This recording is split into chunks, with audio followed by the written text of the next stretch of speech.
listeners. Welcome to Views on Health. And as yet another Monday evening comes by, a great pleasure to have with me Dr. KVC Janaka, consultant physician, Sri Javadanapura General Hospital in Kotte. Last time around, we had Dr. Janaka speak on hypertension and hypotension. The focus tonight is on the management of hypertension. Over to you, Doctor. Good evening. As we discussed earlier, the last program, I said hypertension is when the blood pressure is more than 140/90. Now, most important thing is it should be persistently high. Now, if you are under stress, or if you are angry with somebody, or if you are in pain, if you are having headache, and you go and check your blood pressure, it will be high. So that high blood pressure, or if after a road traffic accident or anything, whenever you go to the hospital, if that blood pressure is high, it doesn't mean that you have high blood pressure. You have to go back, rest, and check it again. So high blood pressure is diagnosed when the blood pressure is persistently high, when you are psychologically and physically at rest. So, should be resting blood pressure.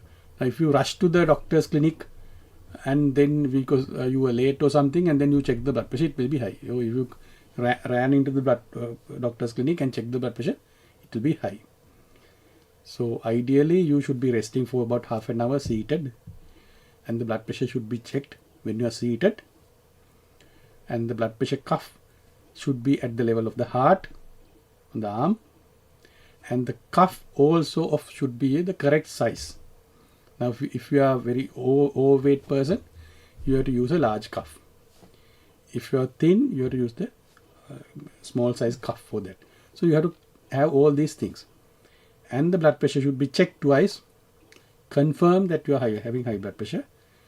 That is how you diagnose high blood pressure. Otherwise, just because you have high blood pressure once, you don't say it is high blood pressure. Especially when you have headache and you go and check the blood pressure, you don't diagnose high blood pressure. When you say check it twice, what is the interval between the two checks? Right. If it depends on the situation. Now, if it is high, say very high, say 180, 190, then we ask the patient to rest about half an hour and check it again, because we know we need to do something, to treat or something. Say it's marginal, 140/90. Then we can say you come in next some other day and we check again. So you are not in a hurry to treat. So then you confirm the blood pressure. That is number one. You confirm that the blood pressure is high or no. Then if it is very high, if the systolic blood pressure is more than 180 or diastolic more than 110, then the doctor might think on starting the treatment. But in most of the cases, we don't rush to start, especially if the blood pressure is, say, marginal. Systolic is 90 to 100 and diastolic is, systolic is 140 to 160, diastolic is 90 to 100. So if your systolic blood pressure is 150 or even 160, I would not start treatment immediately. That is the recommendation all over the world. Then you check what are other conditions you have. If you have any other conditions like diabetes, heart disease, kidney problems, then we start treatment early. But if you are healthy, other than the high blood pressure, and you don't have any other thing, we might say, okay, go and do some exercise, have a healthy diet, reduce your salt intake. Then we'll check in about 3-4 months. And if the pressure is persistently high, say even up to 1, we can, according to our guidelines and the national and the international guidelines, if you can even wait 1 year without going for treatment. So we don't rush to start medication if your risk is low. Actually, we do a thing called risk calculation. So ideally, we should calculate the risk and see how much risk is there for you to develop a cardiovascular condition like a stroke or heart attack or something like that. So if your risk is low, we can wait without giving treatment and try lifestyle more over a longer period. That's how you manage. In fact, I was going to ask you, and which is my next question, about the other problems that a person has to face because the pressure has gone up, like getting a stroke. Yeah, why do we treat the hypertension? To prevent the stroke. To prevent the complications, right? So what are the complications of high blood pressure? That's what you are coming to. The complications are high blood pressure is the second most commonest cause for kidney failure. Diabetes is the number one. High blood pressure is the second most common cause. Then high blood pressure is the commonest cause for stroke. Then it is a common contributing cause. It is one of the commonest cause for heart attacks, heart failure, myocardial infarctions, those things. So that's why we treat mainly to prevent stroke, heart attacks, and kidney failure. And it can affect the eyes, and it can affect the blood flow to other organs as well. But mainly those three. So just to prevent death and being bedridden. That's why we treat. So when we treat, we think of other conditions also. If you have high blood pressure with diabetes and some kidney problem all together, then we treat more aggressively. So we decide on the number of risk factors that the patient is having. So the main purpose of treating high blood pressure is this. So usually in an individual who doesn't have a lot of risk factors, we treat hypertension not to prevent something happening in next 2-3 days or next 2-3 years. We treat to prevent a heart attack or a stroke or something that is going to happen in 10 years or 15 years time. We treat now to prevent happening that in 10 years time. So it's a long-term plan. So that's why you have to take treatment for a long period. So in that period, Dr. Nath, it's very interesting to know that you are trying to preempt something 10 years later that may happen. So if the treatment is continued, maybe you can... Usually lifelong. Sorry? Usually lifelong. Right. So, but anyways, if the treatment is followed, yes, and medical advice is taken in terms of diet and lifestyle and not to smoke, I mean, maybe avoid too much of alcohol, try to be stress-free as much as you can, all that put together. So you try to preempt it well ahead in time. But during that period, like I said, medication has got to be continued without stopping. Yes. And if patients do stop, they can have a relapse, so to speak. Yes. Now our aim is to prevent something happening in future. For that, we control the pressure. That's the aim, no? So we are keeping the pressure within the normal range to prevent a long-term complication. That is the aim. But what all the medications that we have, I am talking about the essential hypertension, that is the high blood pressure happening due to the aging, as a reason, aging and thickening of the blood vessels. We don't have a treatment that can cause you young. We don't have a treatment that can reverse the things that has happened inside the blood vessels. So our treatment is mainly to counteract the effect, not to reverse we can't make you young. Oh, your blood vessels young. There's no treatment so far. So treatment is to counteract the effect. So all these medications, their duration of action is maximum 24 hours. So you take today, tomorrow also you have to take it, because the medication is gone from your body. So you have to take it daily basis, because we don't have a blood pressure tablet which you can take today and the next tablet in 1 month's time. Not for blood pressure. There are some other medication for some other things. But for blood pressure, you have to take tablets sometimes daily basis, sometimes 2 times a day, sometimes 3 times a day, because the action of that drug is short. So you have to continue. And with age, the tendency is that your pressure will go up gradually. So with the age, you will have to continue the pressure tablets, and you might have to increase the number of tablet or the dose also over the period. That is the reality. A question, doctor, it just came to mind. Is there anybody without hypertension? Can people live? I mean, Yeah. they're healthy enough and they don't have hypertension. Yes, some people don't have high blood pressure. Even 90s, they don't get high blood pressure. They are lucky people. They don't have.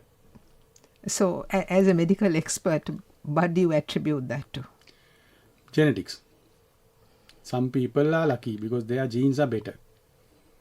So they don't, I mean, by doing exercise, healthy lifestyle, meditation, all these things can prevent blood pressure coming up.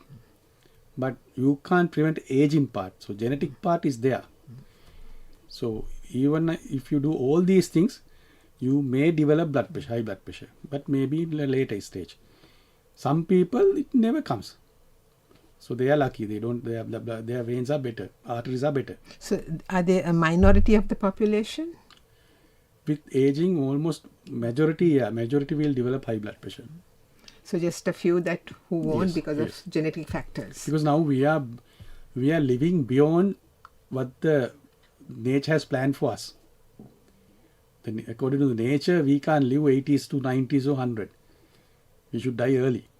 But we are going beyond that now. So then you will get these things. Because there's going to be a huge aging population in the Yes. next few decades. Yes. Now the life expectancy in Sri Lanka in 1960s, if you check, life expectancy at birth was about 60 years. People were dying. The average age of death was about 60 at that time. Now it has gone almost close to 80. So this 20 years you are dealing with medication. The extra 20 years. So, does it mean that in the past they didn't have medication that Yes. prolong life? Yes, that's why they died. They had to die early. Can you tell any Sri Lankan king who lived up to 80 years? The king had the highest, best medical support. So everybody died early. In that day and age. Yes. Thank you, Doctor. Very interesting. Slight deviation from the topic per se, but connected also. So interesting. Going on from there, Doctor. So when you say you're managing hypertension, you spoke of the medical aspect of it. Now, notwithstanding that, if a person can get complications, can get a stroke, or can get heart attacks, whatever. Could you just comment on that, please? Sorry? Yes. No, beyond medication, Yes. still people do fall ill. I mean, complications of... Yeah, now it's like this now. What we try with medication is to reduce the risk. That's right. We can't, we can't make it zero. Because all these events, like even a stroke, heart attack, all these are a lot of risk factors. Not a single, I mean, high blood pressure is a single risk factor. Important, major risk factor. But there are other risk factors also. So by treating a single condition or maybe treating 3 or 4 conditions, still you can't make the risk zero. We are trying to do it, but we can't. So finally you might die with a heart attack or a stroke, but if you have been on treatment, you may. What we are trying is, if you are destined to die at 60, we are trying to make you live till 80. But we can't make it permanent because the aging process is there. So, end of the day, medication has to go on. Yes. And management, of course. Yes. And of lifestyle and diet and all the other factors that will reduce the risks. Yes. Of or preempt something worse happening. But otherwise, one can get a stroke or one can get maybe whatever, kidney failure, various other ailments. So in that situation, the management of course has to go along with that particular problem. Yes. So can there be multiple issues because of hypertension. Yes, like diabetes, high blood pressure, any other risk factor.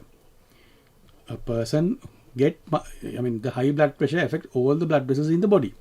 It affects the brain, heart, kidney, everything. So if you are not controlling your blood pressure, your brain will be affected, your heart will be affected, your kidney will be. You will be dementic early, you will be having heart failure early, and your kidneys will go down early. So it affects all the organs. So you have to control. You need medication at some point. But the important thing here is for medication to be taken without a break. Yes, because as I told you, Yes. that the action of these medications is short duration. So you have to take it. Why I'm asking you this again, doctor, is because we come across people who don't take their medication. And this is what even some other doctors have complained.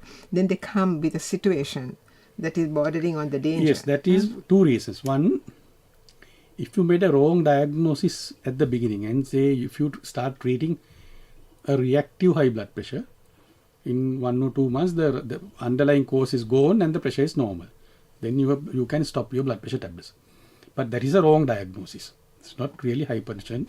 It's a reactive hypertension that you have been on treatment. That then you can stop it and be happy. But if you really have hypertension, it doesn't reverse. But the problem with this high blood pressure and all the other things are,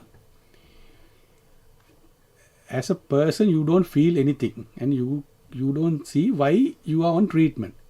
Because we are giving you a treatment to prevent something happening in 10-15 years time.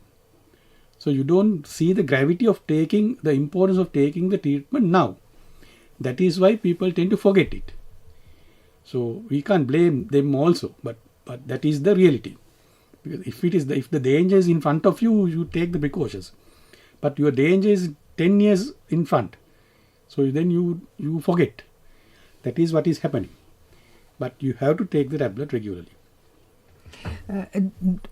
Do any sort of other condition like undergoing some sort of surgery, major surgery, can also bring on hypertension? I mean, make it like higher than what it normally should be. No. The stress can cause high blood pressure, but not the surgery. But the stress factor, okay, because the stress, it can go up. It can go up. And then that causes the same kind of treatment or something No, it's additional? the same treatment. Sometimes we treat the stress also, but it's a short-term thing. How do you treat stress? No, we can, it's beyond this discussion, but we can give things to reduce the stress. We can make them calm down, or we can even react the way the patient is reacting to if the heart rate is going up, we can reduce the heart rate. So we can do things like that.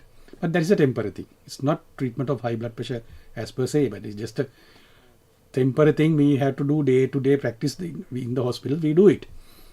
Most of the people, when they are ready for surgery, just before the surgery, the blood pressure can be high.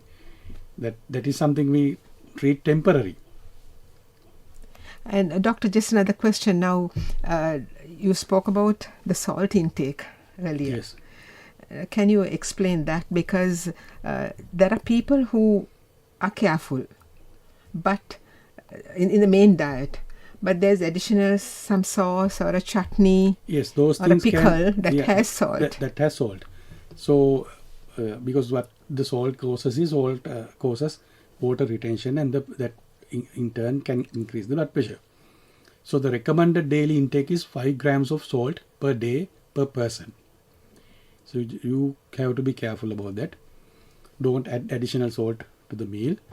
And if say you can calculate, if 4 people are there at home, 20 grams per day, 60 grams per month. So you can just see how much salt you are using at your home and see whether that is enough or not, or whether you are going beyond the daily requirement. So that you can just calculate and see. The recommended dose is 5 grams or less Per day. per person per day. But then when cooking is done for the whole family. Yeah, so then you can calculate the total for the family and divide it by the number of individuals. Practically it doesn't happen because they just add salt to taste. No, And, at the end of the month you can see whether you can just have an idea whether your salt consumption as a family is within the safe range or within going beyond that. So it's important to monitor that. You can, anybody can calculate and see how much salt you use per month and see whether that is enough. I mean, whether it is too much. That's important, doctor. Thank you so much. So what's your take-home message? The take-home message is this. We don't immediately start treatment for hypertension. And if your doctor says, don't worry, come in 1 month or 2 months, don't be panic. Hypertension doesn't kill immediately. Our aim is to prevent something happening in future, maybe in 10-15 years time. Therefore, you have to, if we decide to start on treatment, we decide because you are at higher risk than another person. So you have to continue the treatment for your life. That is the message. Thank you, doctor. On that note of advice, we end this discussion on the management of hypertension. Our grateful thanks to you, Dr. KVC Janaka, consultant physician, Sri Jayawardhanapura General Hospital, for being with us on the program once again. Thank you so much, doctor. Thank you also to Inoka Gamage for technical assistance. I'm Fatima Razikada saying good night and looking forward to your company next Monday, same time on Views on Health.